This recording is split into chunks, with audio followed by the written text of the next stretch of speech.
Hello, my gardening friend. Today I'm going to plant these watermelon. They are crimson sweet, and I'll show you how I prepared the bed and how I'm going to get them planted. All right, let me turn the camera around and let's go. I mounded up the soil here, and I put some alfalfa pellets. I put a good lot of alfalfa pellets in there, and then I put litter from the rabbit cages in here. So you can see there's a lot of manure and straw. Looks like something's been digging in here too.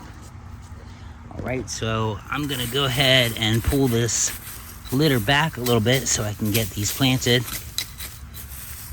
And then once the seeds come up, once they sprout, I'll go ahead and pull it in around the plants.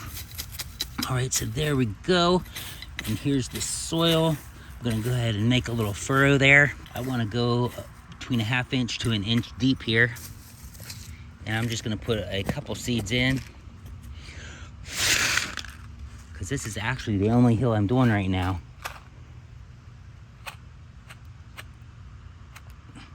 Actually, I'll put a few seeds in, then we'll go ahead and thin them out when they start growing. All right, so let me pull some soil over that. We're supposed to get some rain, so that'll be great for them to get started growing. So let me know down in the comments what varieties you are planting this year. Watermelon, if you're growing watermelon.